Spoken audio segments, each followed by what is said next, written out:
Deputy CM रहे और आपने कहा कि वो समाजवाद की परिभाषा नहीं दे सकते हैं, किस तरह को? अरे भैया ऐसा है, हमने ये नहीं कहा कि समाजवाद का परिभाषा नहीं दे सकते। हमने तो उसके आगे कहा कि तेजस्वी यादव खड़े होकर उन्होंने विधानसभा में कहा कि हम और हमारे पुरखे ये समाजवाद की भूमि है, ये हम लोग नहीं यहाँ रूल करेंगे तो कौन रूल करेगा।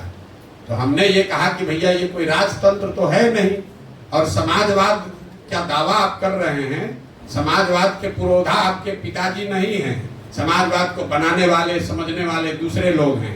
और अगर आप समाजवाद को समझने का दावा करते हैं तो आपको तो समझ इसकी है नहीं, हमको जान मालूम है।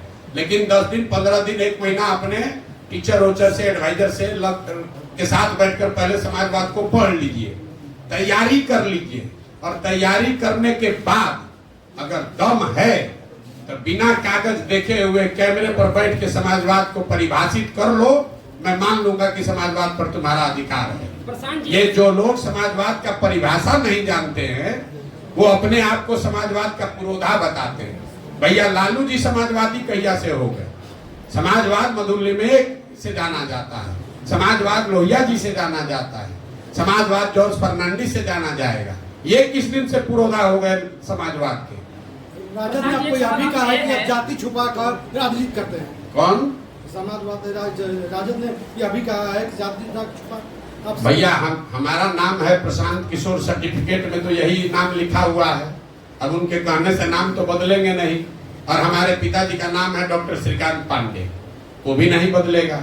तो जैसे उनके बाबूजी का नाम है लालू प्रसाद यादव, वैसे हमारे पिताजी का नाम है डॉक्टर श्रीकांत पांडे। ना हम उनको जाति सूचक शब्द इस्तेमाल कर रहे हैं, ना उनको करना चाहिए। लेकिन बिहार में जिन लोगों को जाति से आगे कुछ समझ में ही नहीं आया, वो इसके अलावा वो क्या बोलेगा। अब तेजस्वी यादव हमसे बिहार में विकास पर तो चर्चा करेंगे नहीं, बिहार में सीडी रेशियो क्या है, पूंजी का पलायन क्या है, तो उनको समझ है नहीं। तेजस्वी यादव बिहार में एजुकेशन व्यवस्था कैसे सुधरेगा ये तो बता नहीं सकते हैं।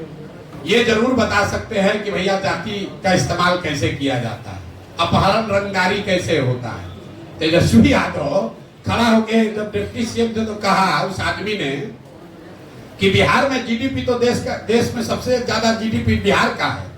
अब देखिए, जिस आदमी को जीडीपी और जीडीपी के ग्रोथ में फर्क नहीं समझ है, अफसरों ने ये कहा होगा कि जीडीपी का ग्रोथ रेट बिहार में ज्यादा है, उस आदमी को समझ में आया कि जीडीपी ज्यादा है। भैया जीडीपी के हिसाब से तो हम लोग 28वें नंबर पर हैं, देश के सबसे गरीब और पिछड़े राज्य हैं, और उस राज्य का उप मुख्यमंत्री खड़ा होकर कह रहा है कि हम लोग तो जीडीपी के मामले में देश में सबसे आगे हैं।